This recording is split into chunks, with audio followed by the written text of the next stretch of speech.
बड़ी प्यारी बात कही उन्होंने। कहा देश में मंदिर बनाने से बड़ा काम है कि देश को ही मंदिर बना दिया जाए। फिर देश को मंदिर बना दिया जाए, समृद्धि आ जाए, शांति आ जाए, शिक्षा आ जाए।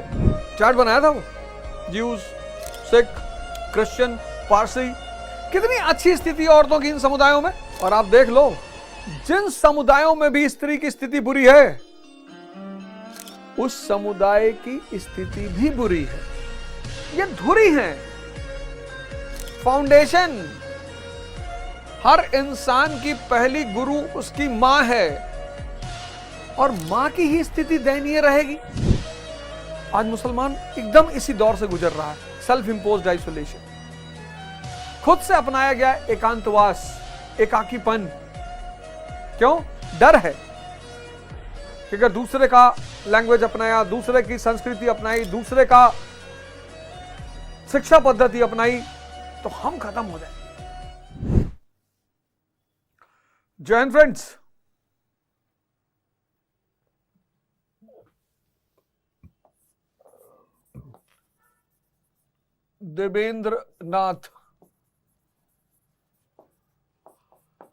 देवेंद्रनाथ टैगोर एंड ईश्वर चंद्र विद्यासागर।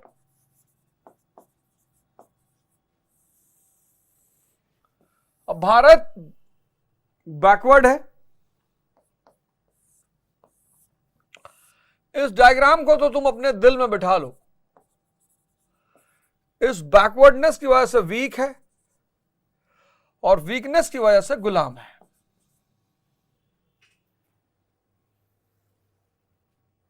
ये तो भारत बैकवर्ड है, बैकवर्डनेस की वजह से वीक है, और वीकनेस की वजह से गुलाम है। अब एक पॉलिटी और इकोनॉमी में कुछ कर नहीं सकते।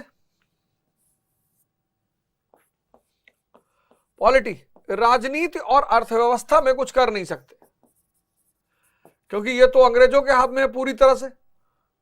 यहां कुछ नहीं कर सकते, ना पॉलिटी में कुछ कर सकते हैं, ना इकोनॉमी में कुछ कर सकते हैं। और बैकवर्ड दूर करना है, बैकवर्डनेस दूर करना है, तो बैकवर्डनेस दूर करने के लिए कहां पे हमला करना है? सोसाइटी में। स्टैग्नेंट है सोसाइटी, स्टैग्नेंट है। Religion superstitious, priest arrogant, upper class selfish. अब इसी अपर क्लास में से ये पूरा डायग्राम दिमाग में रहना चाहिए। सारा खेल पूरे चैप्टर में यही डायग्राम काम करेगा। अब टैगोर घराना, देवेंद्रनाथ टैगोर, रविंद्रनाथ टैगोर के पिताजी, बहुत पढ़ा लिखा सभ्य विद्वानों का घराना। इन्होंने ब्रह्म समाज को रिवाइटलाइज किया। कैसे किया? 1839 में एक पत्रिका निकाली इन्होंने, तत्वबोधिनी सभा।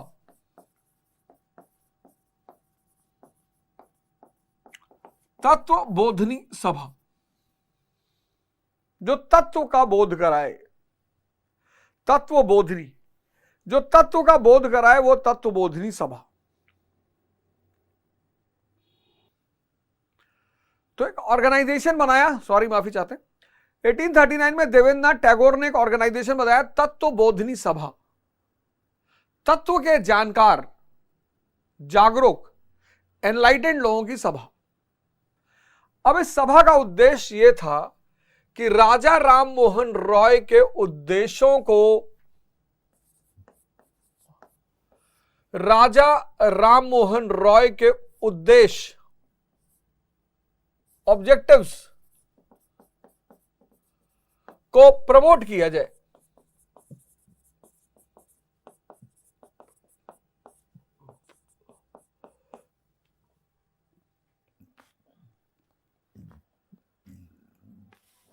तो राजा राम मोहन रॉय के उद्देश्य या उनके जो विचार थे उनको प्रमोट किया जाए। और कौन कौन था इसमें मेंबर? एक तो खुद विद्यासागर जी थे, विद्यासागर, ईश्वर चंद्र विद्यासागर, और एक अक्षय कुमार दत्त। यानी वहां की जो सबसे पढ़ी लिखी लॉबी थी वो लोग थे। फिर इस ऑर्गेनाइजेशन ने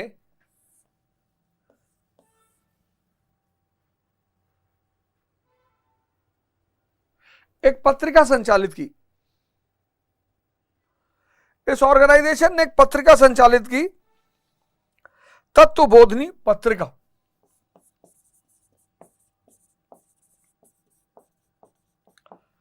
तत्वबोधिनी पत्रिका, systematic study of India's past.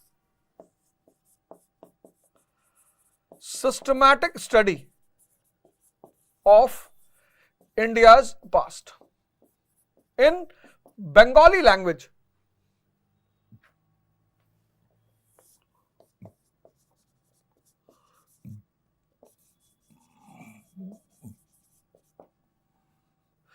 Systematic study of India's past in Bengali language.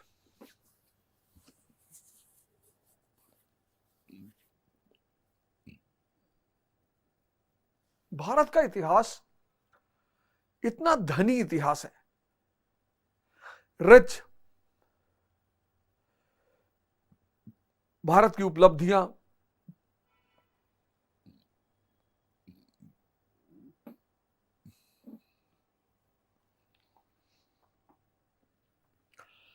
पश्चिम के पास अगर वेस्ट, पश्चिम मतलब वेस्ट, वेस्ट के पास अगर प्रिंस है मैकियावेली की, तो हमारे पास अर्थशास्त्र है कौटिल्य की। और आज भी राजनीति का श्रेष्ठतम ग्रंथ, सुप्रीम टेक्स्ट माना जाता है। आर्किटेक्चर, भारत के आर्ट एंड आर्किटेक्चर का कोई जवाब ही नहीं। साइंस एंड टेक्नोलॉजी, लोहे की ऐसी खोज की हमने, आयरन। आप कभी आओगे दिल्ली और कुतुब मीनार देखने जाओगे तो वहां एक लॉ आयरन पिलर लगा हुआ है मिनिमम 1000 साल पुराना है। वो ओपन में, खुले में लगा हुआ है, उसमें कोई रस्ट ही नहीं लगा। अब राजा राम, अब इतना रिच पास्ट है भारत का, इतना रिच पास्ट है, और जिसका इतना रिच पास्ट हो, polity, economy, science and technology, वो गुलाम, रिलीजन, स्पिरिचुअलिज्म,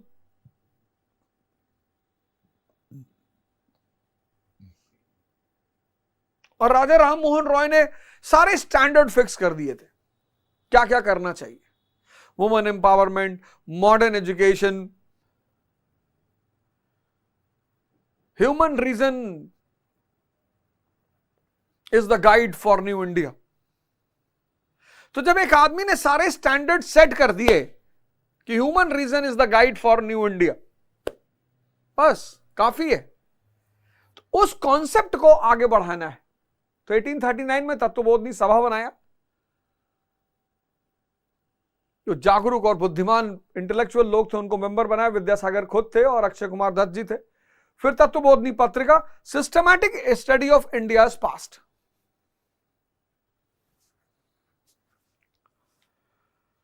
आदमी को अपने आप को जगाने के लिए कि हम ऐसे थे, हम समुद्र पे पुल बना देते थे। एक चट्टान से इतना बड़ा टेंपल कैलाशनाथ।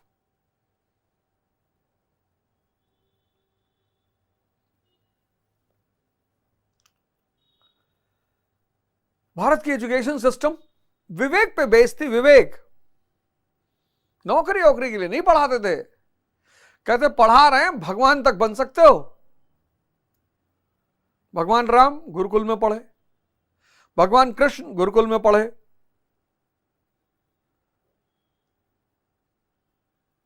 और ऐसी पास्ट का आदमी गुलाम और पशु से बदतर स्थिति, तो उसको उसका पास्ट याद दिलाना पड़ेगा।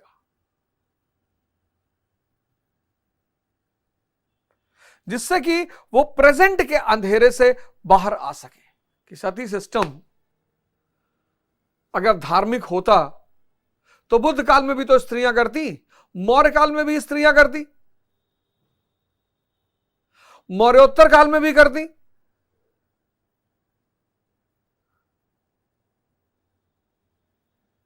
इसलिए इन लोगों ने बीड़ा उठाया कि भारत के पास्ट का अध्ययन कराया जाएगा, अतीत का। किस लैंग्वेज में? बंगाली लैंग्वेज में। और इसके साथ साथ 1843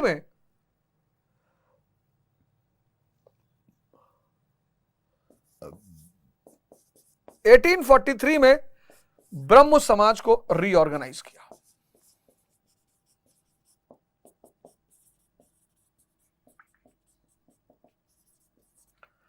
ब्रह्म समाज वॉज रीऑर्गेनाइज्ड, और इस रीऑर्गेनाइज ब्रह्म समाज ने window remarriage,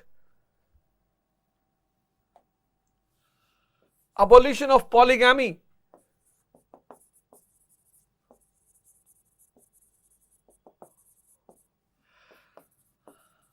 abolition of polygamy,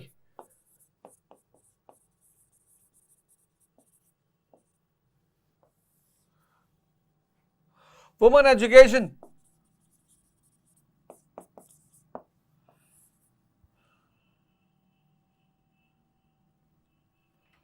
riots condition,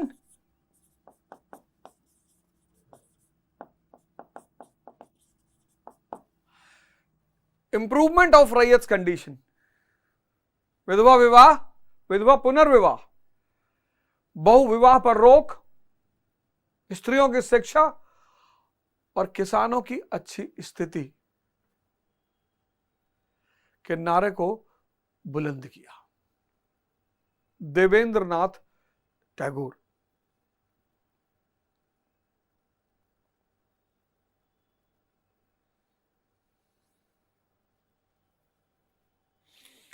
Ishwar Chandra Vidyasagar.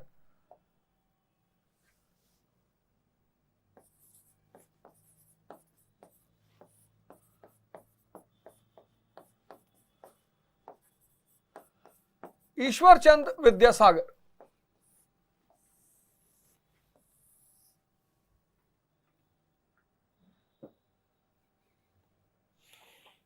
मैंने कहा ना कि जब भी दिमाग उलझ जाता है, एक बड़े फेमस व्यंग्यकार हैं, अभी जल्दी में ललन टॉप के शो पे गए थे, वो बहुत फेमस, मुझे नाम रिकॉल नहीं हो रहा उनका, बड़े फेमस व्यंग्यकार हैं, मैं बताता हूं देखकर, बड़े फेमस व्यंग्यकार है, बहुत फेमस। क्या बात कही उन्होंने, मतलब एक एक दिन में, खैर इतनी सारी पोस्टें आती हैं तो उसको ढूंढ पाना थोड़ा सा मुश्किल होगा, लेकिन बड़े फेमस कवि हैं वो। पर जितने भी एनलाइटेंड लोग हैं ना, एनलाइटेंड, वो ऐसे ही स्टेटमेंट देंगे। उन्होंने कहा, जो कहा मैं वो बता देता हूं। उन्होंने कहा कि देश में मंदिर बनाए जाने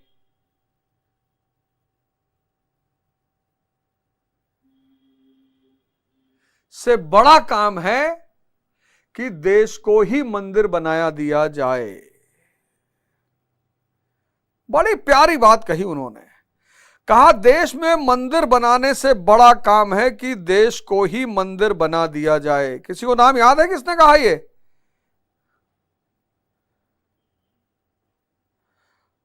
अरे बहुत साइलेंट सा चेहरा है उनका और बहुत शांत से रहते हैं, लेकिन बड़ी तगड़ा व्यंग मारते हैं भाई, बहुत तगड़ा व्यंग मारते हैं, बहुत तगड़ा। पत्नियों को लेकर खासकर, पत्नियों को लेकर खासकर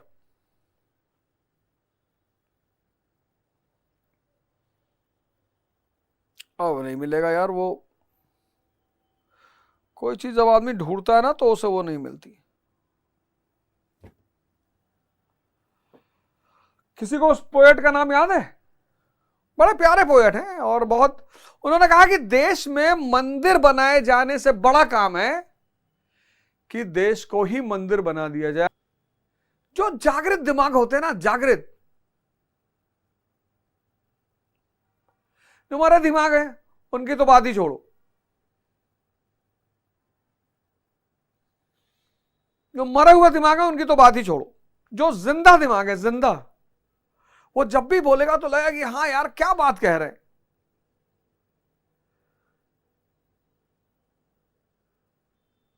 फिर देश को मंदिर बना दिया जाए, समृद्धि आ जाए, शांति आ जाए, शिक्षा आ जाए। हाँ हाँ, हरियाणा से हैं, हरियाणा से हैं, बिल्कुल बिल्कुल हरियाणा से हैं। ऐसे ही एक और शख्स है ईश्वर चंद विद्यासागर। मतलब भारत में दो लोगों को इनकी पूजा करनी चाहिए, एक दलित को और एक वुमन को। और दोनों के लिए इतना क्रांतिकारी काम किया इन्होंने। बड़ा समाज में ब्राह्मणों ने शोषण किया, ब्राह्मणों ने, व्यवस्था ने, कोई जाति किसी का शोषण कर ही नहीं सकती, कोई वर्ग किसी का शोषण कर ही नहीं सकता जब तक कि वो व्यवस्था द्वारा एक्सेप्टेबल ना हो। जब भी शोषण होगा व्यवस्था के द्वारा होगा, व्यक्ति के द्वारा नहीं होगा। ब्राह्मण है और इन्होंने जो काम दलितों के लिए किया है, डिप्रेस क्लास के लिए, अब समाज में विभाजन फैलाना हो, झगड़ा फैलाना हो, तनाव फैलाना हो, उसके भी बहुत तरीके हैं।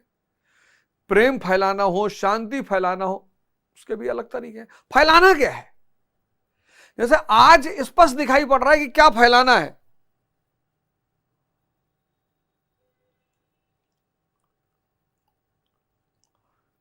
इस आदमी का जो व्यक्तित्व है, सबसे पहली बात personality,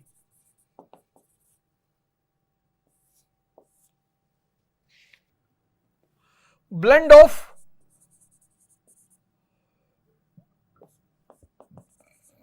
again east and west, great humanist, सिर्फ ह्यूमनिस्ट नहीं,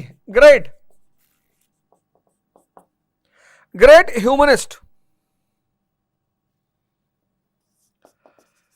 सिंप्लिसिटी,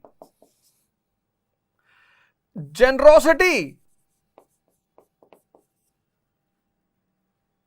मतलब अगर हम एक शब्द में कहें तो संत। और संत का काम ही क्या है? सिर्फ दूसरों का भला करना, यही संत का काम है। तो ईश्वर चंद विद्यासागर की अगर पूरी पर्सनैलिटी का अध्ययन किया जाए तो बस एक शब्द निकल कर आएगा कि संत।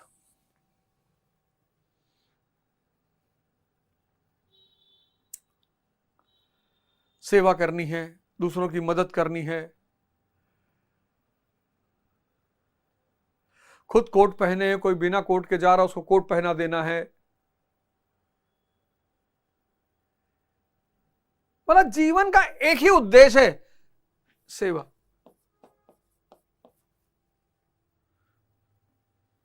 और फिर इन्हें समाज पे सुधार करना है, धर्म का सुधार करना है। इन्होंने समाज पर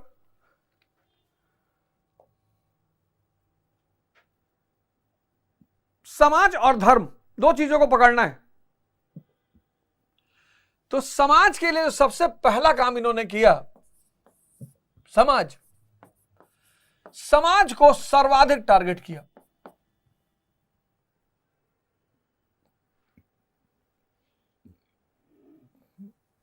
और समाज में भी किसको?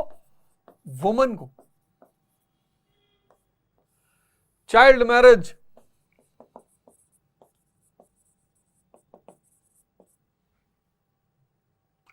abolition of polygamy,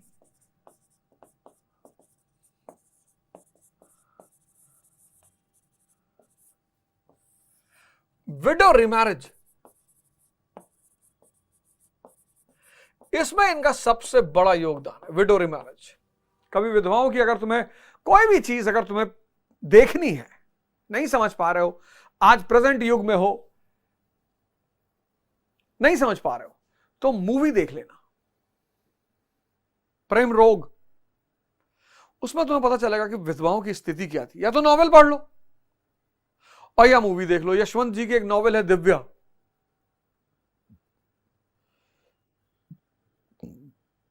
एक तो चाइल्ड मैरिज, 8 साल की बच्ची 9 साल में अगर विधवा हो गई तो घर के कोने में रहना है, बचा खुचा खाना है, बाल शेव कर लेना है, बाहर नहीं निकलना, किसी भी शुभ अवसर पर बाहर नहीं आना है,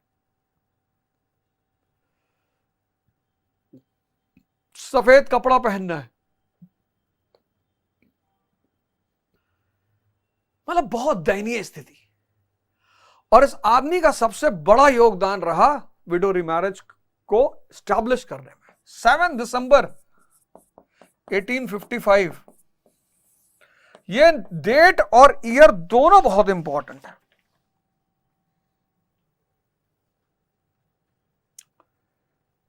7 दिसंबर 1856, क्योंकि एक्ट ही आया था 1856 में। विडो रिमैरेज,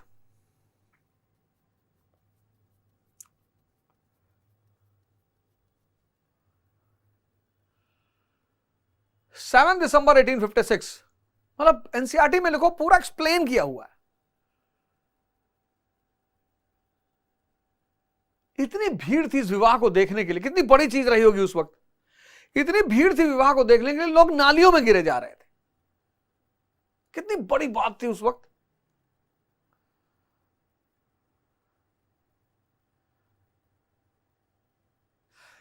वुमेन एजुकेशन,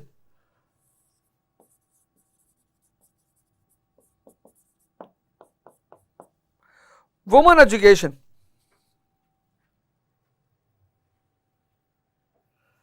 पच्चीस स्कूल अपने एक्सपेंडिचर पर स्टैब्लिश किए। 25 girl schools on own expenditure.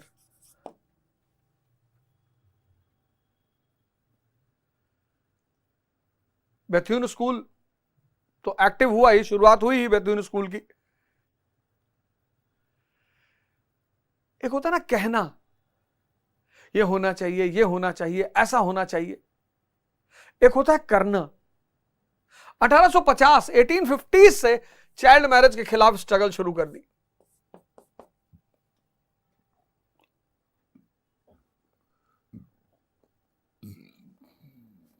Shantipur के जो वीवर थे, उन्होंने साड़ियों के किनारों पे लिखना शुरू किया, लॉन्ग लिव विद्यासागर। मैंने पिछले क्लास में कहा ना, स्त्री आधार है परिवार, समाज और राष्ट्र का। और मैंने पिछले क्लास में यह भी कहा,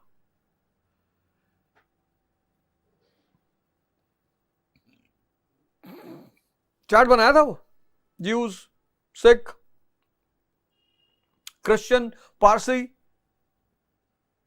कितनी अच्छी स्थिति औरतों की इन समुदायों में। और आप देख लो, जिन समुदायों में भी स्त्री की स्थिति बुरी है, उस समुदाय की स्थिति भी बुरी है।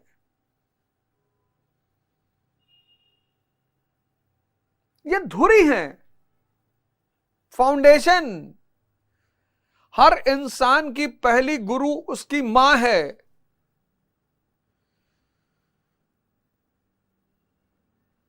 और मां की ही स्थिति दयनीय रहेगी। प्रभु राम, भगवान राम की मां कैकेयी युद्ध में हिस्सा ले रही हैं।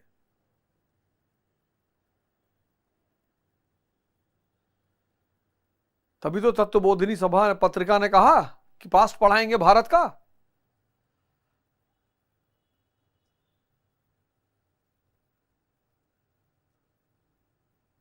स्त्री अपने पति का जीवन यमराज से ले रही है। माता सीता वशिष्ठ जी के आश्रम में रहकर अपने पुत्रों को इस स्तर पर पहुंचा देती हैं, लव कुश, कि वो हनुमान जी को बांध देते हैं, लक्ष्मण जी को बांध देते हैं, भरत जी को बांध देते हैं। वो तो टाइम पे उन्हें पता चल गया कि भाई पिताजी हैं हमारे।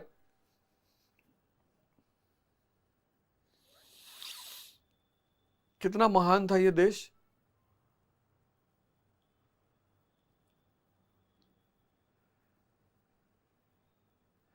कितना महान था ये देश। विदुषी स्त्रियां, गार्गी, लोपामुद्रा,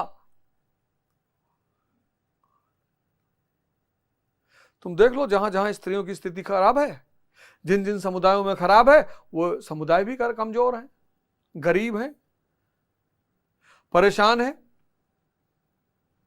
समाज इनका सबसे बड़ा टारगेट था। संत जैसा व्यक्तित्व, समाज सबसे बड़ा टारगेट। और समाज में वुमन की स्थिति, मतलब मैंने कहा ना, दो लोगों को इनकी पूजा करना चाहिए। एक भारत की औरतों को कम से कम इस व्यक्ति के बारे में जानना तो चाहिए ही, और भारत के दलित वर्ग को। अब औरतों के लिए तो इतना सारा काम किया, दलित के लिए क्या किया।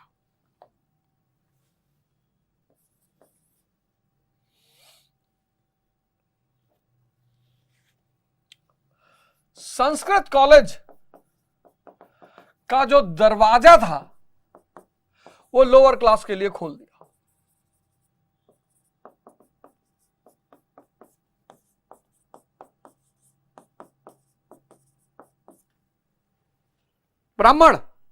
ब्राह्मण आदमी ने, ब्राह्मण अपने देश में घूंघट किए रहती, बाहर निकलती है तो उनसे ज्यादा मॉडर्न तुम्हें कोई दिखाई नहीं पड़ेगा।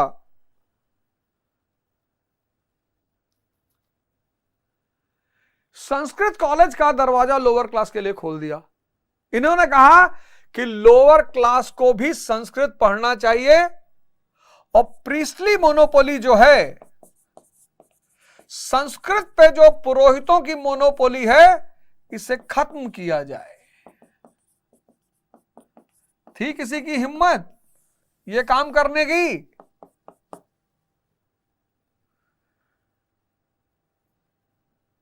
पुरोहितों की जो समाज में मोनोपोली है वो किसकी वजह से? ज्ञान की वजह से।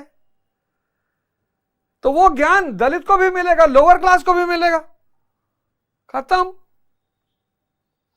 जिसके बल पर तुम समाज में दबदबा बनाए हो वो हम लोअर क्लास को भी दे देंगे।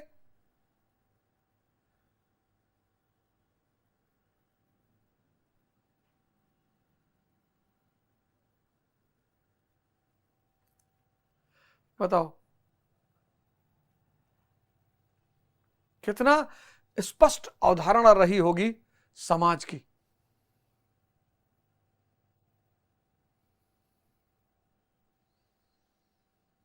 सिर्फ बोलना नहीं है, हिंदू मुस्लिम भाई भाई, दलित ब्राह्मण भाई, सिर्फ बोलना नहीं है, करके दिखाना है।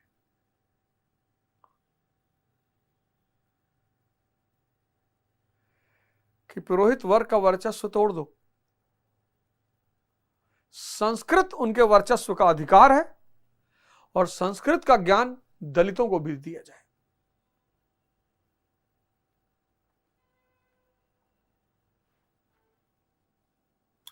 ये तो संत का व्यक्तित्व और समाज सुधार पर सर्वाधिक बल, उसमें भी दो लोगों पे सबसे ज्यादा निशाना साधा। किस पे? किस पे?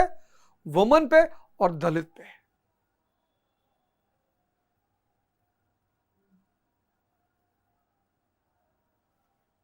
वुमन और दलित।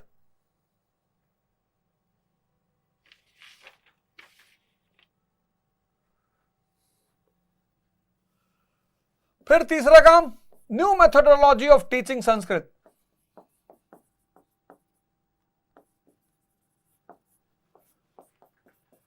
New methodology of teaching Sanskrit, Sanskrit पढ़ाने का एक नया तरीका।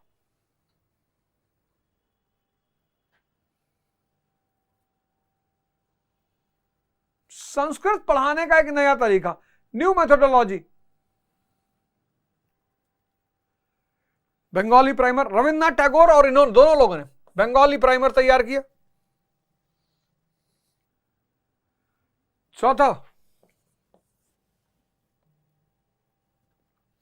Self imposed isolation.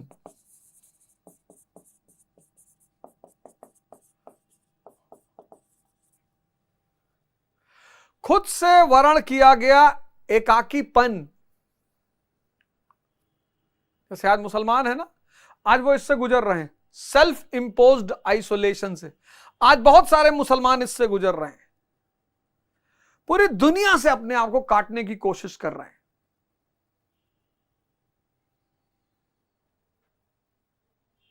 Self imposed isolation, स्वयं से एकांतवास में जाना। स्वयं से कि अगर हम वेस्टर्न कल्चर पढ़ेंगे, वेस्टर्न साइंस पढ़ेंगे, वेस्टर्न सोशल साइंस पढ़ेंगे, वेस्टर्न फिजिकल साइंस पढ़ेंगे, हमारे लोग भ्रष्ट हो जाएंगे, हमारे लोग बर्बाद हो जाएंगे।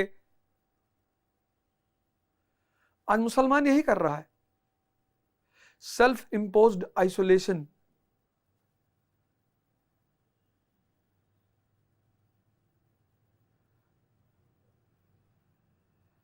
आज मुसलमान एकदम इसी दौर से गुजर रहा है, सेल्फ इंपोज्ड आइसोलेशन। खुद से अपनाया गया एकांतवास, एकाकीपन। क्यों? डर है कि अगर दूसरे का लैंग्वेज अपनाया, दूसरे की संस्कृति अपनाई, दूसरे का शिक्षा पद्धति अपनाई, तो हम खत्म हो जाएंगे। इस सेल्फ इंपोज्ड आइसोलेशन को खत्म किया विद्यासागर जी ने। कैसे?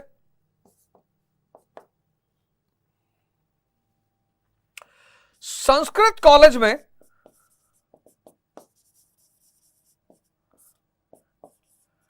वेस्टर्न थॉट्स, पश्चिमी विचारों को प्रोत्साहन। संस्कृत विद्यालय में पश्चिमी विचारों को प्रोत्साहन, जिससे जो अच्छा मिल रहा है ले लो।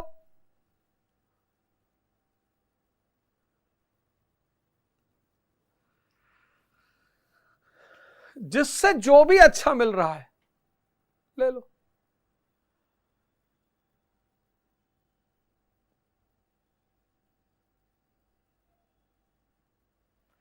यह था ईश्वरचंद विद्यासागर जी का योगदान। संत का जीवन, संत का जीवन मतलब ऐसा जीवन जो सिर्फ दूसरों के लिए जिया जा रहा है।